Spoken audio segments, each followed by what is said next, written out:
could have done that in LA or New York or other places we're talking about. But back down here, and I'm using my talent, and I want to just use it to create and help out. Creative people flock to this community, and that's what's so wonderful here, is that people can appreciate the need to make some of these things. So, where I lost it just a second. You said 20th century. So if a furniture company here, let's say, needs a 10,000-foot showroom, and you could make these containers and set them up in April and October when the weather's beautiful, and furniture people could display in them, you had a garden night so nobody stole your furniture, you put sod on the roof. If you had a little showroom that had 10,000 feet like we have down here on Wolf Street in the warehouse district, and we bought this building for $10,000. If you lease 10,000 feet, if you're a $10 million furniture company, you need about 10,000 feet. So at $15 a foot for not including heat, electricity, and lighting, to lease a showroom in the building is $15 a foot. That's $150,000. Then you heat it and you light it and you electrify it and you use it 2 weeks a year. That's $15,000. So you got $150,000. So that's $300,000 a year.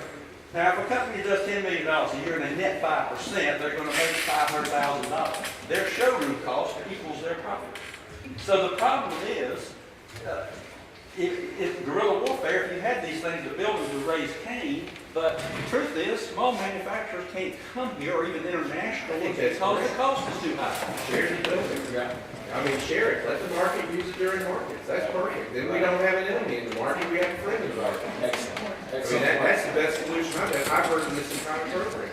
Because up until now, there's been an adversarial thing. It doesn't need to be. It's adversarial with also with these small manufacturers that can't lease. Exactly. Yeah, and I feel, as an outsider, I feel hostility because I'm locked out of the whole downtown in my own city. And I have been very angry about that for years.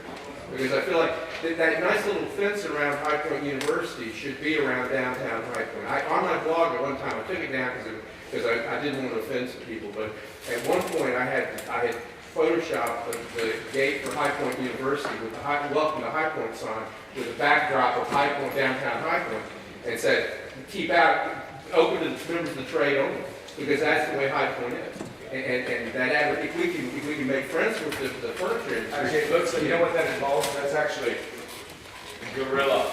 That's having a guerrilla market. Yeah. The people who are not allowed into the big boy, the heavy division, can actually have their guerrilla. But you're going to still run into, I can see a problem that you can run into because the owners of the showrooms want parking lots, and they're not going to let people use their parking lots during the shows for small, to be used as small. But but the city has parking lots. Yeah. The city has parking garages, and they can make a trade. Because the city has the bulk of the parking here, which are the 3 parking garages. If the city had any gumption, they would actually say, guess what, you can't use our parking garages, and the whole thing would fall apart. So there could be an exchange. There could be an exchange of parking. But it's going to require a certain, let's put it like pride. Because the idea is that if this city sets itself up as a beggar municipality that does whatever they say because people pay taxes, you don't have a city. What you have is a kind of weird, specialized district, but you don't have a city. And what we've been asked to do is make a city of this place. That's going to require the council to use its assets, among which are 3 parking garages. And learn how to negotiate. They're going to have the will to do it, standing up to the largest single taxpayer in the city. Right. And by the way, the answer to that is ultimately what we're trying to do here is get a replacement tax base so that you don't have to be a beggar. So that you get your $6 million also in another way. And that's going to strengthen your position. Yes. I'm going to defer to Emily, and then we can come back to it. I was just wondering, like, a lot of young people, and I'm sure older people too, want to do this kind of stuff, and like, it's really natural to be really idealistic about the first. So, like, how do you organize? How do you start and find people to want to run these restaurants, and like, where do you start from? My son has a restaurateur in Charlotte, in Research Triangle. He would love to be back in High Point, but it will not support him. He cannot live on 2 markets a year. And he won't come back until he has something that will sustain him. It's a snowball effect. we bring the people here, then the entrepreneurs and the chefs and the artists and retail business owners, they'll follow. It's a many step process. So where do you start? Do you start by like painting something? Or Yes, like- we start with all of what looks like such little moves that we just talked about in the tactical urbanism. And sometimes it takes years. Sometimes it takes a lot of negotiating down the road, but it starts by just making that move. And you alone can go throw seeds in, a tree bed out on the street front that looks just like dirt.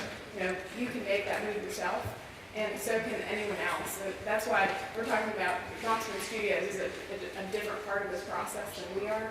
We are basically the front lines. We come in, we do whatever we can to start that catalyzation of bringing new people and new ideas into the town.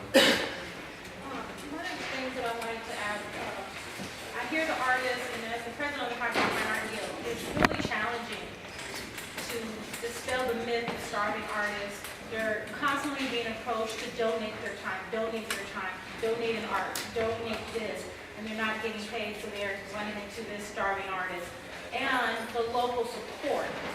So then you hear, we want to bring people in, but we have people right here that needs to, how are you going to approach the local people who, we have the talent, we have the expertise, we have great artists here. Is that going to be something that will be in consideration for some of the local people to take advantage of these opportunities?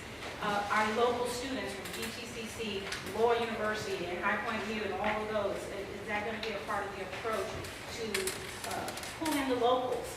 And so that we can really give the local support that we need to give. That's the reason why our children are leaving. The short answer is yes, but you have to.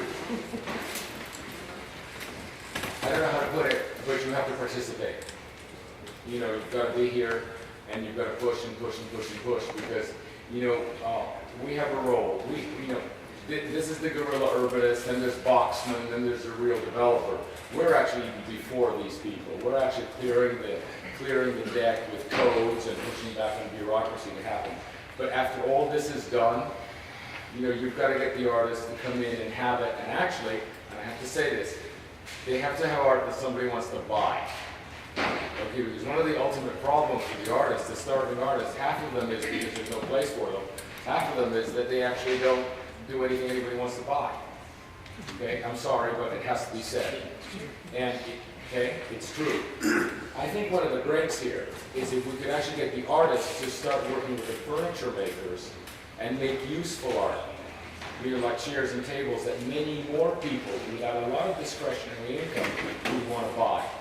There's a difference between a painting for $3,000 and a table that's a work of art for $3,000. There are more people that would read the table.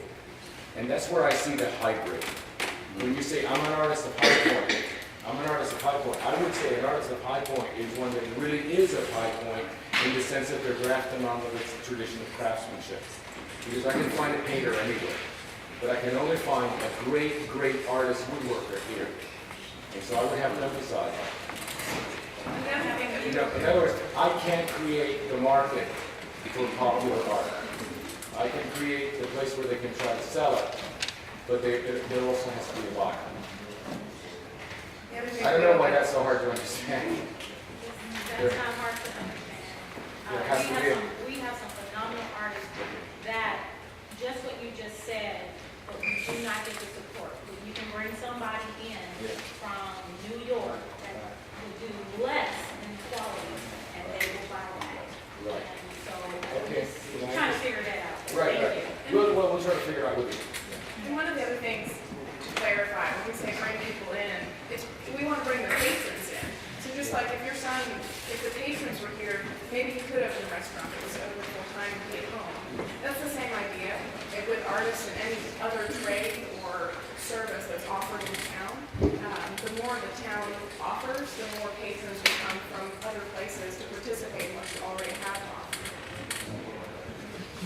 My question is, for a situation like you have here with the Gulf, do you have some sort of estimated cost figure for that situation if you were to pick it up and move it to another location? Just something ballpark.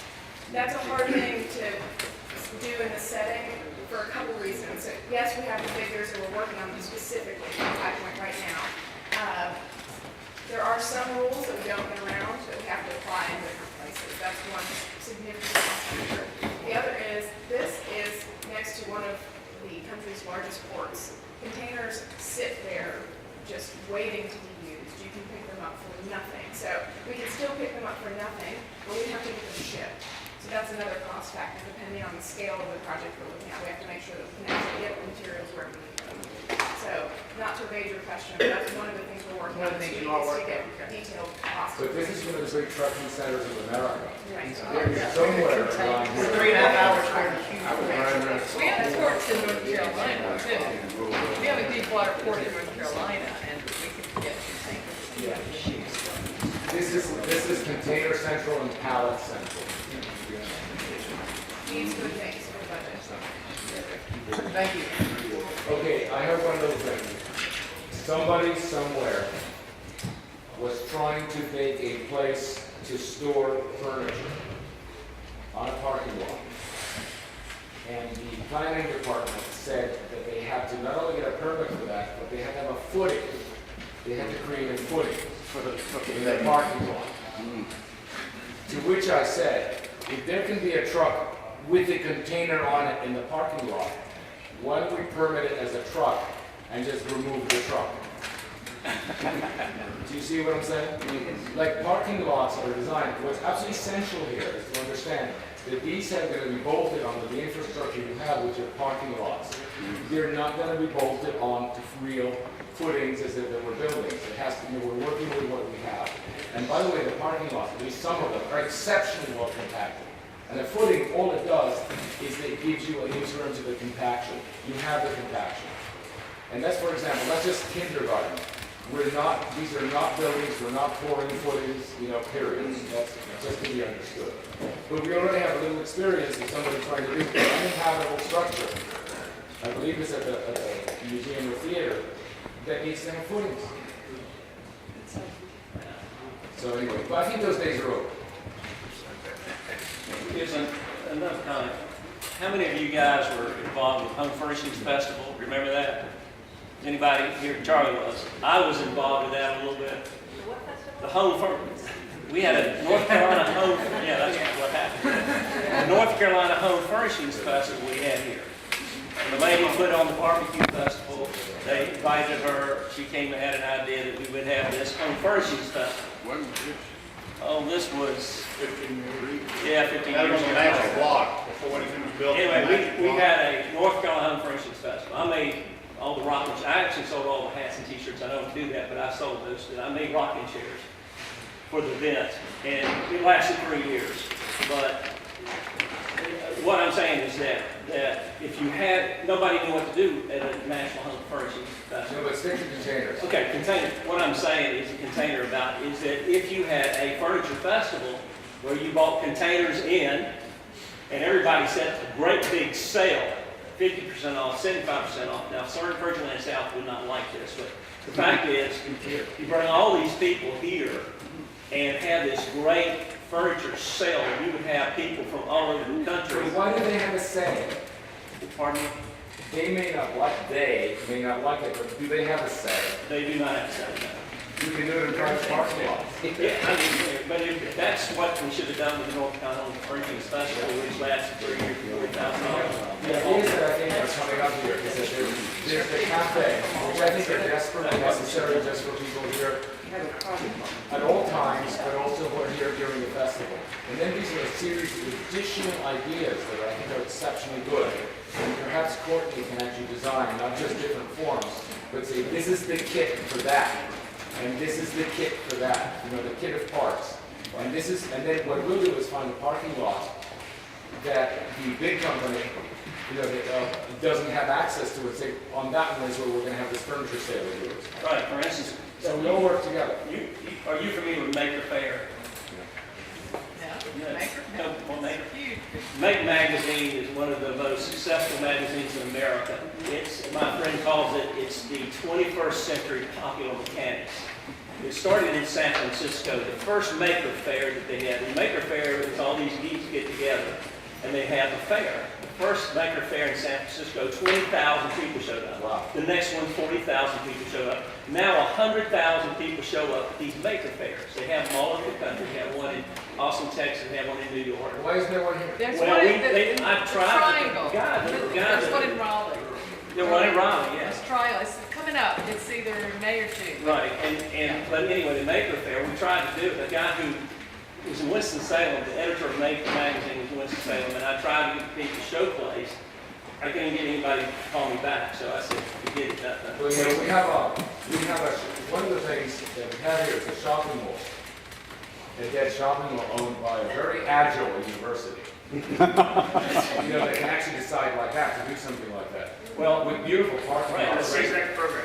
And that is programming that. well, my wish for what my future is to create a maker space, Yep, okay, a maker space. got it. Because your maker culture, everybody talks about I love the term. Yeah, everybody talks about doing art galleries and wine and coffee shops and restaurants. Not one single person knows about the world of manufacturing. Personal manufacturing is the new world. I think of the whole street. Okay, let's have very good, good idea. I'm just trying to keep this moving. That's a very good idea. And actually, I've taken very few notes during this charrette, but I took that one. That's a big idea. That's a really big idea. Anything else for Courtney? Courtney, I just want to ask you, you say you didn't ask, well, he says you didn't ask anybody, but then you said public-private partnership. So when you got this idea, you just kind of went and started putting your containers there, or did you ask anybody? Or how did it work? There are people within the city and state governments, like I said, that own parts of these properties. We kept our intervention on the privately owned property only, but because of the partnership, the public ownership people had a say in what we did. So we took it to them and said, this is our intention. Explained to them what tactical urbanism is, how we do it, and why we do it. And we started construction. We are exempt from a lot of the typical inspections and reviews.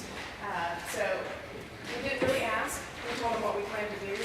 And a few key people made sure that it was communicated properly to each the state and local governments, what our intentions were and how it was going to come about. And it began with a totally cool planning and zoning board. Or at least planning and zoning person. Yes, we have one person Totally in the cool. planning department. You just said, of course. We made it happen for us. So you didn't have fees when you did something wrong, they came in and looked at the grease trap and the things that had to be done, they just didn't hit you with fees? I can't see that happening in Guilford County because they are very, very strict on the health code regulations, and they give you a fit over every little thing if you're Well, the trying to do problem is anything generational. I mean, this guy is an artist and he's young, he's ready to go out today and buy paint and do something. I'm not as old as a lot of you, but I'm scared to death because I've been hit down with fees so much at the end that we can't walk or talk or, put a wedding show together without somebody from the city coming by and saying, we saw somebody walk into the house behind the inn on Johnson and it's not zoned for, and we just have numerous issues, and the people that are in this room are the ones that are coming over constantly. So if we do have prosperous business that brings people in, it's almost like we have to explain ourselves or be hit with a fee or have a list that's 3 pages long for our staff to do who don't want to stay after and cover a light bulb with a plastic container. And it's even worse if you want to have a restaurant, because then you got the state health code and the county doing the inspections, and their counties in Greensboro. We can get things done in High Point. We can't get things done in Greensboro because they can care less what anybody from High Point thinks because of this rivalry between the 3 cities, and that's a major problem. So the generational issue is going to have to be to grow what you need to go forward with it and to change the mindset. Okay, now, this is very important because there's a technology we design, and there's always a software. We brought you the hardware. Okay, this is the hardware. It's not even new hardware. It's been tested, it works. Your software stinks. Your software stinks. Your software stinks at the level of the city, your software stinks at the level of the state, and it stinks at the level of the county. Okay? There are other countries and regions that have much better software. What happened in the old days is you could stay in little old central North Carolina and have a little research triangle and do this and do that. It's regional now. And there are other regions. And you know what Michigan is doing. And you know what the Northeast and Portland is doing. The reason I'm telling you this is that Miami, the whole eastern coast of Florida, is being outcompeted by Texas and Panama City. We simply can't get anything done.